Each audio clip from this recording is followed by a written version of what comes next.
Good day, my friends, and welcome to episode 6 of Morals Podcast. Today we have Rixzle. That's me. Alright, welcome to the Um, podcast. Thank you. Anything you want to say about yourself? What do you do on your YouTube channel? Anything you want to say to the viewers? Well, I'm what you would call a YouTube Let's Player, and I'm also an artist, so expect to see art stuff and video game stuff on my channel. Oh, cool. So do you kind of do like speed art? Yeah, speed paints or like guides, stuff like that. I'm looking to do mostly stuff with my voice and commentary, just so it fits in with the channel more. Oh, okay, that's cool. So you do like let's play like some gaming, you do like some speed art, and then you do like Yeah, some like commentary, kind of. yeah, definitely. I'm also planning to do more general gaming stuff, like top tens or game reviews, but that's for the future, not right now. Alright, that's cool. Awesome. So let's go ahead and start with the first topic of the podcast. We're going to be talking about what makes a good video game character. Like, what are the different traits that classifies like a video game character to be like interesting, or I guess people could like relate to or be inspired by. Yeah, just something that people just grasp onto, like that right there is my favorite character type of thing. Right. So, do you have any video game characters you want to talk about? When people talk about like good video game character design, a lot of people bring up Sonic the Hedgehog, and like he's sort of like a furry type character design, and that gets made fun of a lot. But Sonic the Hedgehog is still a very good character design. People say that his character design is what brought him through surviving in the video game industry up until now.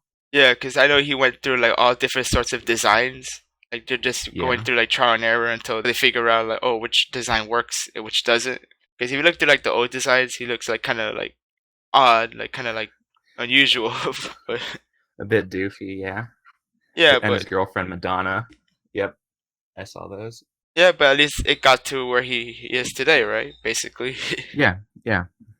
And it's like I also think there's a difference between like these protagonist character designs from games like League of Legends and Overwatch, where you have like a cast of characters and each of them needs to be interesting for it to work. Not like necessarily one like protagonist. There's just this group, and it's cool.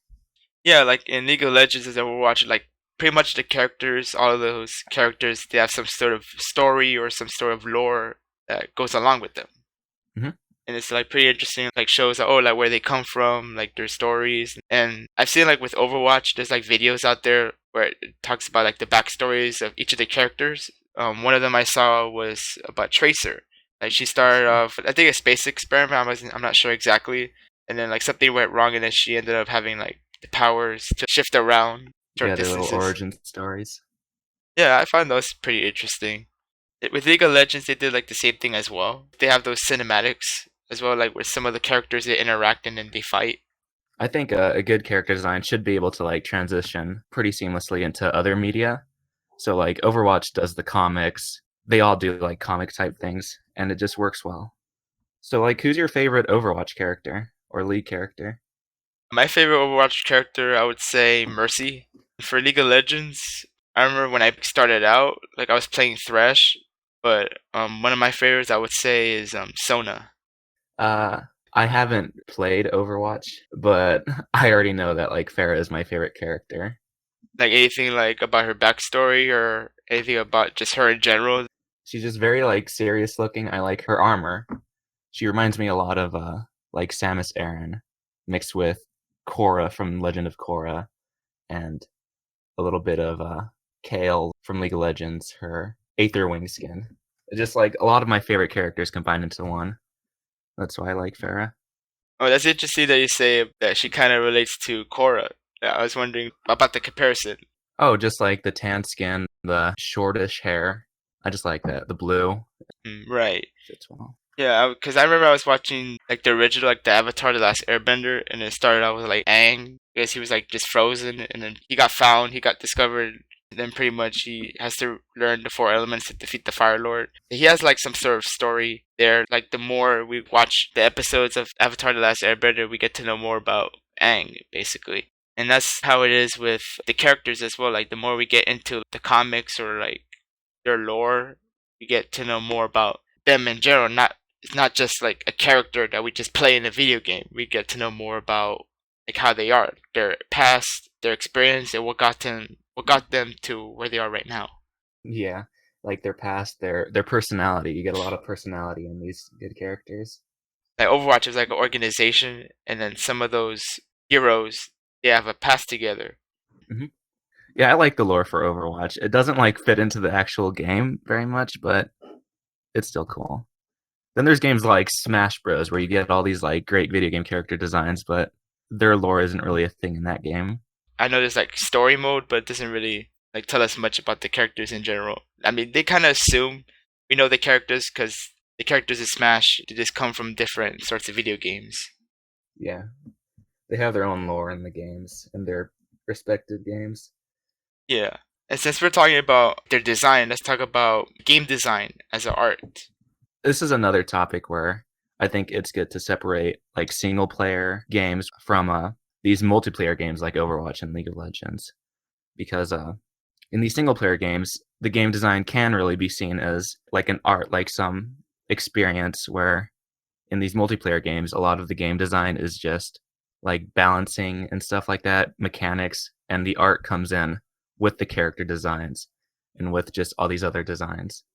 And yeah, kind of like what you said, like in single player, I could think of some examples, like for example, like Skyrim, right? Like you just play Yeah. as your own character, and then it's like open world, so you can see like the mountains, the snow, and all these different places you can go to. It turns from day to night. It just makes the game feel more realistic. Hmm. Some games aren't that realistic; they're more stylized, and that's the same way with art. You've got the realism abstract. I don't know, just Mario, I guess. You got all these blocks, floating mushrooms. I don't really know. I think game design is as much of an art form as movies, and that's apparent in like games like Metal Gear Solid 1, for instance, where it's very cinematic and it guides you through things seamlessly. Right, and then like how game design started, it kind of started out with like retro games, like indie games or like pixelated stuff. They have like different like pixels, like which like forms the game. Yeah, Yeah, but that's another thing that I was thinking about. You got these pixel games, but at the same time, like those pixels aren't the character designs. It's if you buy the manual, for instance, for an NES game, you'll probably see the official like artwork for Link, and he doesn't really look like the blob of pixels he is in the game. You know, he's got a character design there. if you play like any like Legend of Zelda games on a Game Boy or something, you have I guess a specific pixel or like square which represents the character. It stays on that spot on the center of your screen while it just moves around to, like different Yeah. areas. Same thing with the old Pokemon games. You just have this little area as the character you just walk around and you just stay in that area until like you hit a wall and then you just go off the center. Oh, yeah, yeah. That's nice. That's like one of the first things I learned how to like program in a DS programming language. Trying to make a camera in that game work is just it's pretty difficult. Or like you have your character in the center, and then if you like hit a wall, having to like make it go off center, that was something.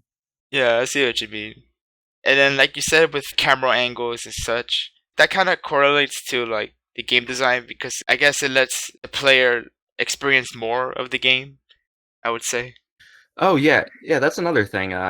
Sometimes giving like the player like freedom to like move the camera, sometimes that'll like mess with, you know, the game designer's vision or whatever for their art.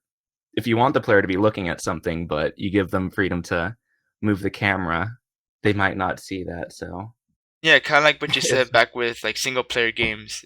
But then there's also like stuff like cutscenes where you can't really necessarily move your camera. I don't know if some other games you could, but for the most part, cutscenes they would just focus more on character interactions in a way, yeah, which kind of just getting like goes into the back to plot.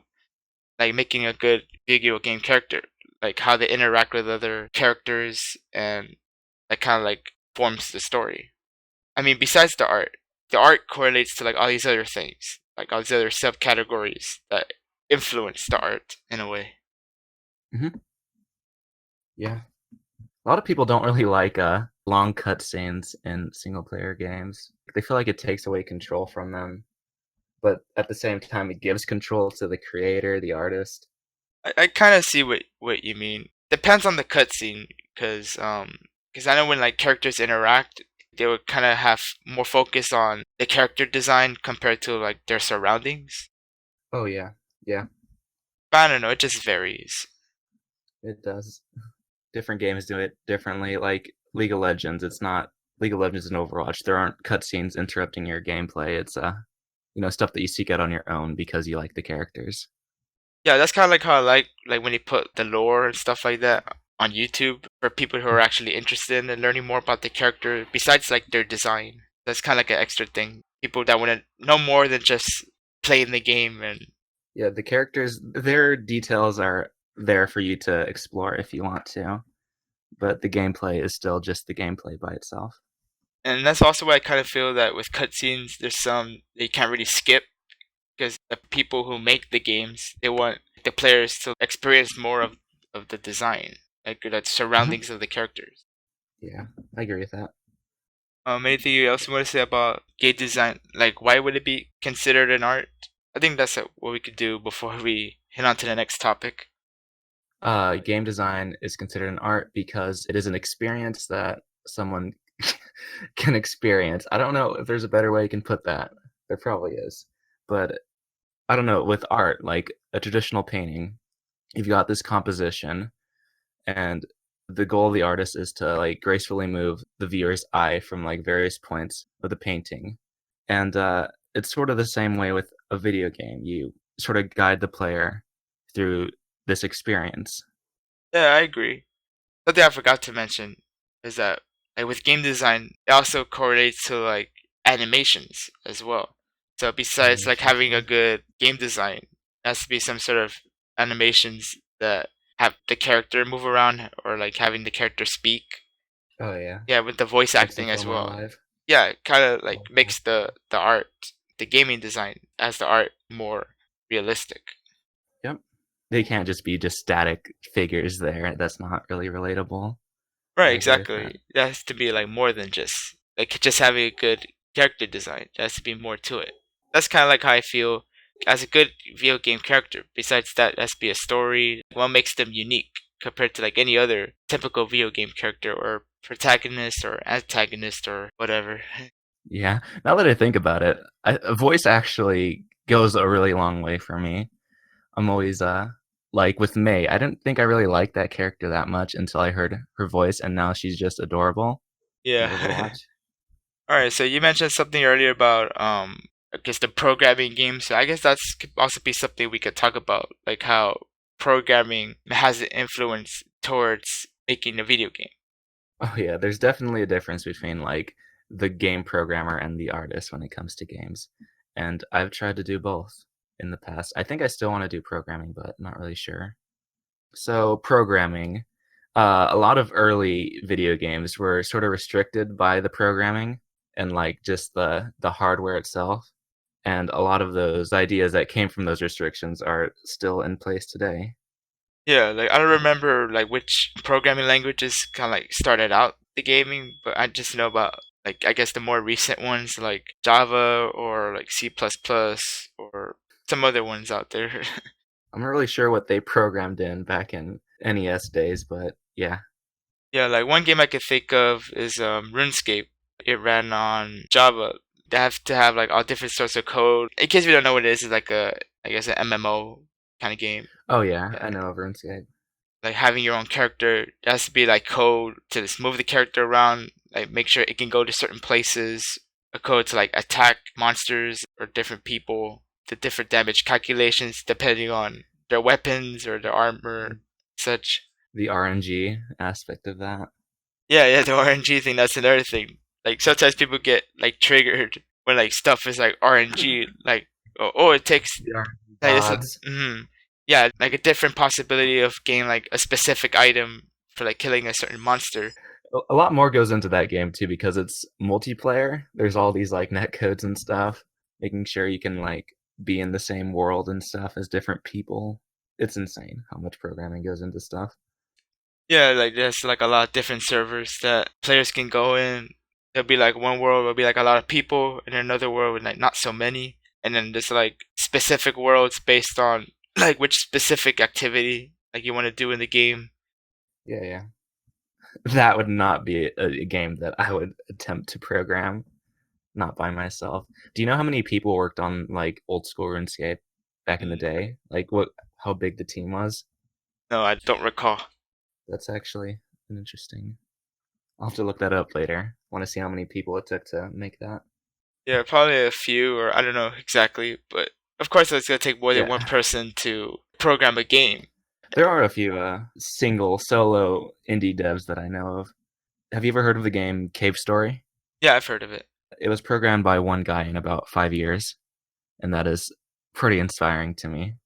Yeah, because I realized, because I know I've done programming myself, and I realize it does take like a lot of time to um to program a game. Yes, you have to have like that motivation, the patience, and the dedication to have all this code for a video game. It might be some cases where the code may not work 100%.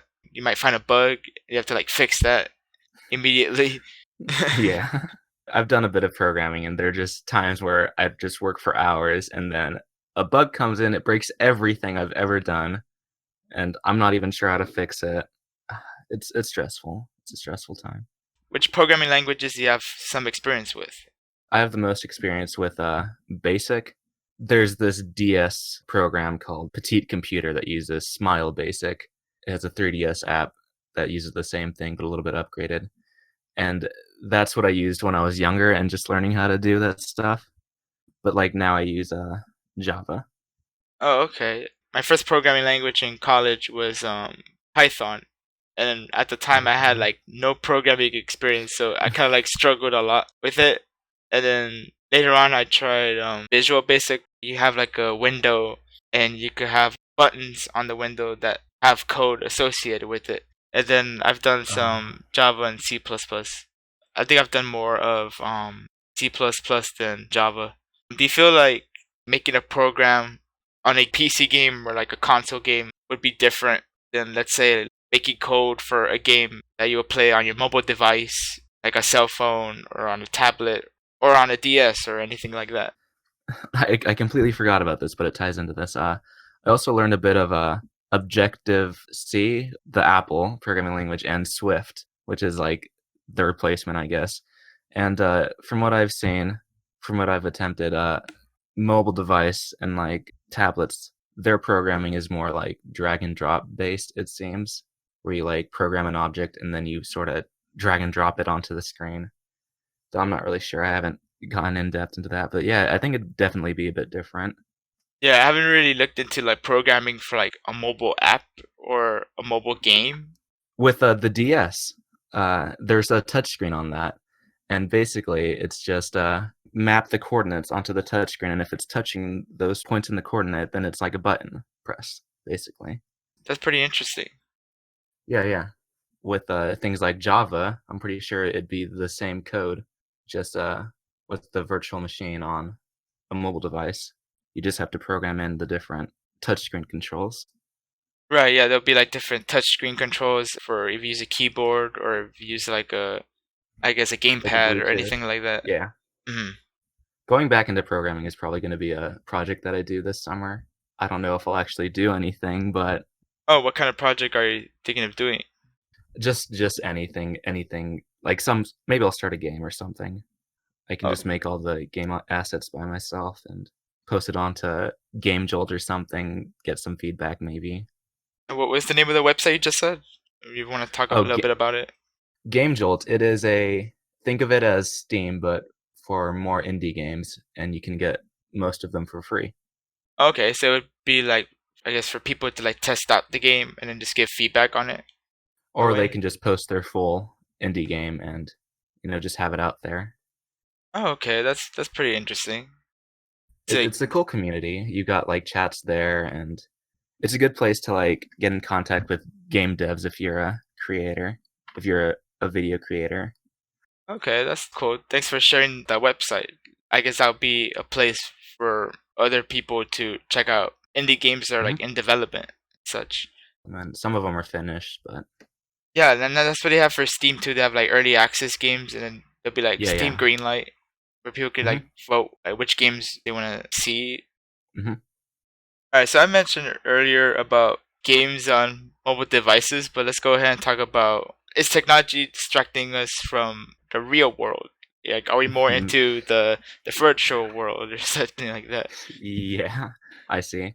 Is technology distracting us from real life? Well, there's probably like a spectrum of where real life would be like you walk outside and you lay down on the grass and you stare directly at this one blade of that's real life, 100%. And then on the other end of the spectrum, you've got, I don't know, just staring at a screen, looking at, I don't know, something, Yeah, and if you're just that's like, sorry. that's technology. And I guess it really depends on where you put the line between those two. And sometimes it can be a bit blurry. Like for me, if I go to a concert, I'll be, paying attention to my real life surroundings, but I'll pull out my phone and like send a Snapchat, and that's sort of an extension to real life and not really a distraction, I guess, from what I see it. I don't really know. What are your thoughts? I feel like it can go both ways. Kind of like what you said with Snapchat or Instagram or something like that. It could be an extension to real life because you're sharing your experience with other people, or if you're just like recording a video and you're just putting it on YouTube. I can kind of see like what you're saying with that. One way to look at it. And there's like also another way, I guess, for some people, like they'll be outdoors, but then they'll be like on their phone all the time, not really Oh aware yeah. of their surroundings. Sometimes people get in an accident, like if they're using their phone while driving or even crossing the street, and like you're just getting distracted there, being like sucked into the virtual world. You're not really much aware with your surroundings. You might get hurt or injured, or might even get killed. Yeah, that's an issue. That was do you remember Pokemon Go? Oh yeah, yeah, definitely. Pokemon Go was definitely one of those distractions. Yeah, I remember when that game came out, July 6th, 2016. So it's getting Yeah. close to a year. It's almost a year since that game came out. Like on one end it's like, yeah, it's distracting us from real life, but at the same time, I've never seen so many people just outside exploring, even though they were probably looking at their screen most of it. It was still just people are outside. They're exploring their towns, they're walking places. I think it's sort of a double-edged sword type of thing. Yeah, I remember I was at the park. I was just walking around. That was at the time I was playing Pokemon Go. I saw like all sorts of people playing Pokemon Go. At first, I thought it was just a distraction, but then again, it can also be looked as a way of bringing people together. I went to a big sculpture park, and the way Pokemon Go is, most sculptures are stops. So there's this big sculpture park, and then there are just tons of people, just a variety of different people. You've got people on hoverboards, you've got people vaping, you've got, you know, Got the just segues. then the segways, yeah. And they're all just wearing their Pokemon backpacks. They're just hanging out, and it's just cool. I've never had a reason to go to like a sculpture park just like that, and I'm sure nobody else there really cares about the sculpture park. But people are just like looking at the sculptures and they're hanging out playing Pokemon, and it was just a fun time. Yeah, it definitely was. It was like really popular at the time, and then it kind of like died down. Yeah, So I don't really see much they people playing it anymore. they made some updates that sort of like ruined some features and like sort of broke the game on some people's phones, Yeah, it must and have been it sort of something just with the turned a lot of code or people off. something. Yeah, Something with the code. yeah, I don't know. But yeah, back to what we were saying earlier. It could be looked at to both ways. Around the 1900s or so, at the time, or even before that, there wasn't even any technology. I guess there are like other ways where people could communicate. Like they could just go visit somebody else's house or just meet up somewhere and just hang out. And then once phones came around, I mean, they have like regular telephones, which was another way eventually they communicate with other people. Once you start getting computers, once you start getting cell phones, I guess society kind of like evolved in this state where like, oh, we can almost do anything with technology. Yeah, a lot of things can be done with technology. It could create a lot of jobs for many businesses. Yeah, it just has like a lot of benefits. yeah, yeah. Just like the way technology has evolved, like opened a lot of doors for different people. And like for me, I go outside, I see just nothing but fields and fields of like crops. I don't really have much around me, but online I can experience a lot of things and like do a lot of jobs that I couldn't have. Right. Like doing YouTube now, that's something that you Yeah, couldn't like you do said, that could before. be like an extension to real life. Like if you're doing like vlogs on YouTube, yeah, like recording yourself going to certain places or Yeah. anything. Yeah. And then Just you can just like watch other people's vlogs and then sort of have a secondhand experience through that sort of. yeah, I remember I used to do a lot of vlogs, but I do it occasionally now. I haven't made time to like go out more outside and just going to school. I mean, going to college or working. But yeah, technology could be looked into multiple perspectives. It can help us with like most of our everyday tasks. But then again, we also gotta remember that we live in the real world. We don't There's live so in much to experience right in front of you. exactly. Have you seen that Tommy Wiseau video where I forget what it was for, but he's just like Tommy Wiseau from The Room. He says, "What are you doing on computer? You're outside," or something like that. "It's a beautiful day. Enjoy it." And he screams and throws his computer on the ground. I love that video. That's funny. That's a reminder that we're outside. We're supposed to experience the environment that we live in. Yeah. Yeah, I mean, I'm not saying there's anything wrong with using technology, but we have to know where the line is drawn, like you said. Hmm. Just try not to make it so blurry. Yeah, as long as you have like self-control about when and when not to use technology, like whether you have your laptop with you or your cell phone or your tablet, Yeah, anything. Yeah. if you're driving, probably not a good idea.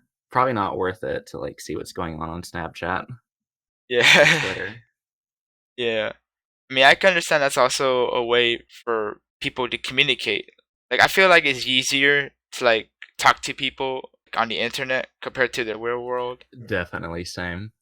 which kind of goes back to the extension of the real world. I mean, that's how we meet people. Sometimes we might even get to meet those people or Oh those yeah, and friends. then like from the other way, like you meet people in real life and then like you have to leave or something, but with technology you can still talk to them from your house while they're at theirs or something. That's a very good extension. Yeah, yeah, of course. Any last words you want to say about this topic or any of the other topics? Any moral of the story that we can take out of this whole podcast? Technology is scary and Farah is a good character. All right. And for me, there's more towards game design. There's more different aspects of game design. This has to be animation, has to be voice acting, and some sort of story or lore, like associates with the character to make it more interesting and less dull. Like not only do we get to play those characters, but also we get to learn more about their history. And yeah, that kind of makes them a good video game character. Programming, like you said, can be tedious, but that's how video games are created. That's how jobs are being created, and then that's how society is expanding more towards playing mobile games or PC games, console, or just using any sort of app for leisure time or important stuff. And kind of goes back to the end with technology as a distraction. It could benefit us, but we also gotta know where the line is drawn. Know when to use it and when not to use technology.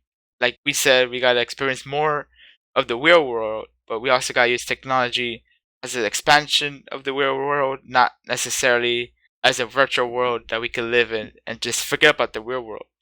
You can't just live inside your phone all day. Exactly. And with that said, this is going to conclude episode 6 of Moore's podcast. I would like to thank you, Rixzle, for joining me today. Yeah, no problem. Thank you for having me. Anytime, anytime. If you folks enjoyed the podcast, be sure to give it a like. And if you haven't subscribed to the channel yet, feel free to do so. And we'll have more episodes up more frequently during the summer. Yeah, and also the episodes are on SoundCloud as well. So if you haven't checked out the SoundCloud, be sure to do so. I will most likely just have the recent episodes up because I have a limit on how much I could upload on SoundCloud. So yeah, the newer episodes will be on the SoundCloud. Then again, all of the episodes will be on YouTube. And with that said, there's more truth. Take care, have a great day, and let the morals be with you.